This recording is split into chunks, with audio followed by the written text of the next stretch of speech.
U.S. Air Force Clark forklift. My nephew was here and he needed something to do, so my brother thought he'd give him a project. But they worked on it. He worked on it part of the summer and he had this thing runs. I drove it in here. There was a tree that big growing through it. They got the tree out. Look at all those stumps. But they never drove it out of here. Good thing, because I think one thing they forgot to do is fix the brakes. This is a 1970 Chevelle Convertible. Actually a pretty rare vehicle, fairly hard to come by, and if it was in good shape, worth quite a bit of money. I got a deal in this old 1845 at an auction about 4 years ago, and everything was wrong with it. It was just beat up, mistreated, vandalized, and then it has problems with the chain cases filling up with water. And somebody tried to run it with frozen chain cases and just, worked it really hard. And so every chain has broken it. And I got 3 new chains in it, and I thought I'd get away with 3 new chains and be darned if the 4th one didn't break. So now I got to pull the cab forward and put another chain in this side. Of course, the tires were just junk. These are, I think I had Bobcat tires on it, and it was jammed right against the body, so they wouldn't even turn. The first thing I did was put new rims and tires on it. Actually runs pretty good. It's fairly noisy for compared to a new machine, but it's got very little there's no electronics hardly on it, and easy to fix, and it runs good decent power. But this here, I was hoping to put it on the road this year. Another project that didn't quite get done. This is 1950. I don't even remember. This is a 1954 or 55 Ford 1-ton. But it's got a 390 engine in it. It's been hot rodded. It's a 390 engine. It's got a newer 4-speed transmission. And I think I haven't checked the ratio, but I figure it's got at least about 4 10s in it. I'd like to put 3 7.3s for rear end, because it's a light truck, she'll go like stink. But one of the problems with it, this was such a heavy truck, and it's a short wheelbase small truck. It rides like you hit a little rock and you bounce right out of it. And this truck here, so you're reading off the tag, 9,500 GVW, and it had it was already an F350, and it had a 5.85 ratio differential. This thing barely moved. If you imagine 5.85 for ratio rear end. So, and I guess one of the interesting things about this truck is you're not going to find a 1-ton dually with a dually box on it for 1954. So this truck's got a dually box, but it was the fellow that owned this truck. He was a aircraft sheet metal man. And that's why it's got aircraft aluminum front bumper, and he built the box. The sad thing about him was that he'd been fighting with his wife. He had a wife and 6 children in British Columbia, and they got a divorce, and his wife was always trying to get more money out of him. He sent her to school, he did all sorts of things, and she'd always use as the bait, "I'll let you see the kids," and she would never let him come near the kids. So for years he never got to see his children, and it basically drove him nuts. And a lot of times he had so little money because he was sending it all to them, that he even though he was an older guy, that he was working for Air Tindy, they sometimes find him at 30 below sleeping in his car. So one day he became fed up, and he went down to one of the big stores here, Canadian Tire. He took the hammer and he broke the back window out of his car. He took a rope, he tied it to a light pole, he'd run it inside, put it around his neck, climbed in there and just floored it, just tug off. And the rope just yanked him right out the back window, and instantly done. And that was the end of the golden goose for that family. He didn't put himself in the truck. He put himself in the car.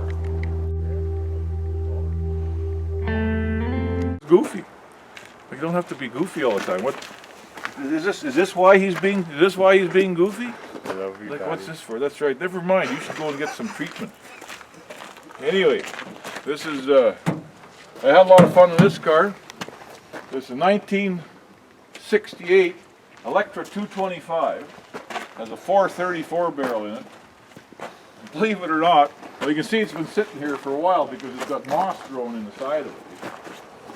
Well, I only got time to drive so many cars, eh? So I need to take the moss out, I guess.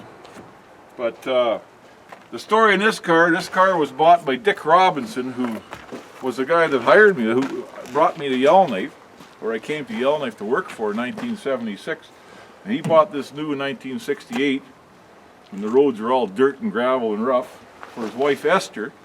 And they would, whenever they wanted to use the car, he'd load it on a tractor trailer and he'd haul it to Edmonton or haul it to the pavement.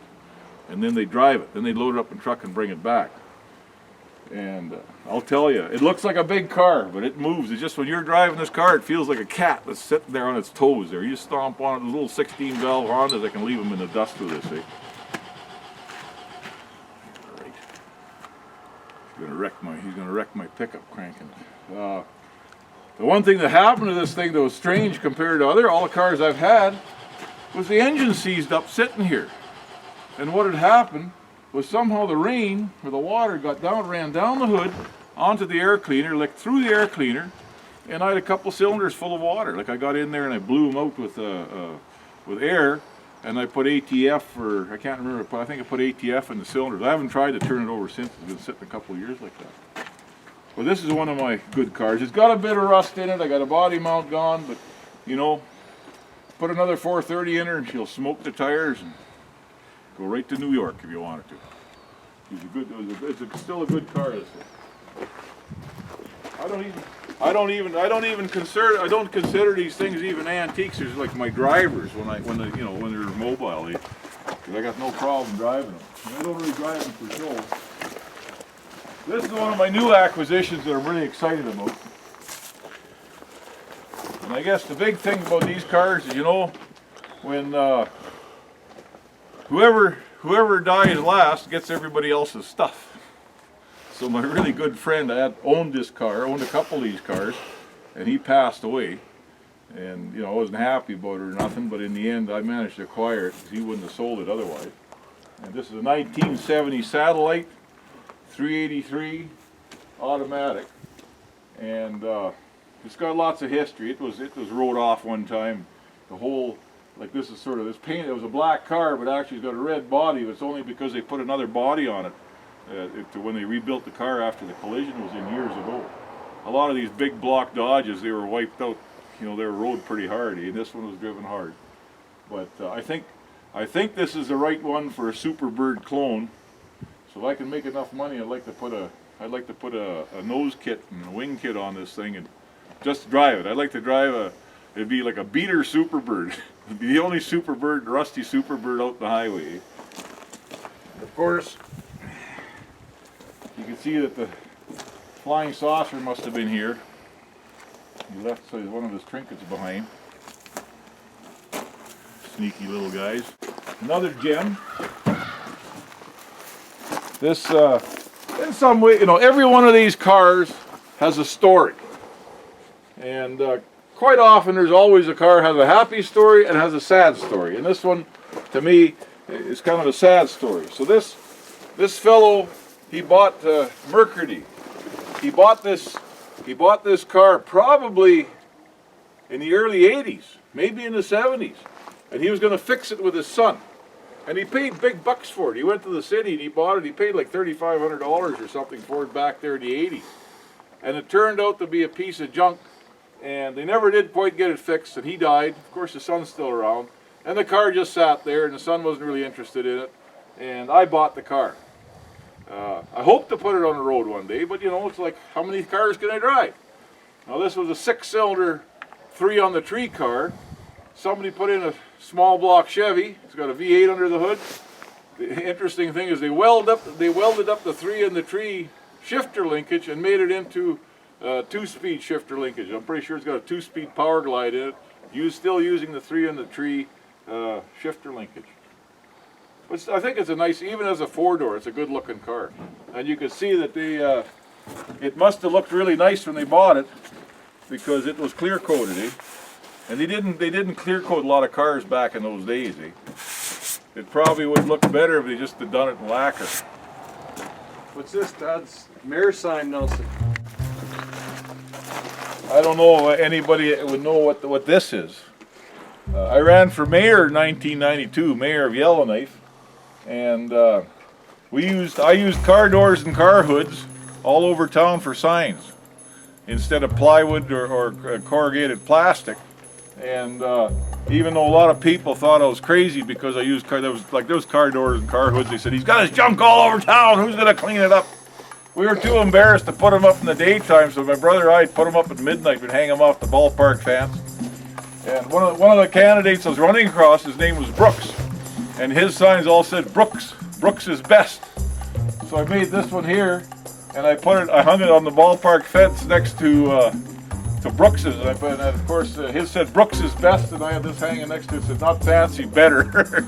And the reason, and to me that's just inside humor, because this door is off about a 1954 International pickup. And that's what they say, it was an International, not fancy but better. But yeah, we had, there's a number of other signs we'll come across from the election. And I had lots of fun. I got 550 votes, and the mayor that won, he got 1,050. And there was 3 guys that had about 750, and they were all mad at me because they said I took away their votes so that they didn't get to be mayor. That's the way she went. Well, didn't the kids, weren't gonna go in the the kids garbage. stealing the car hoods there? Oh, Slide down the well, you Bristol see it. pit? I have some hoods that people were stealing the hoods for toboggan. Of course, Master Splinter. He's got this thing sitting here. He's gonna get mad. Over there.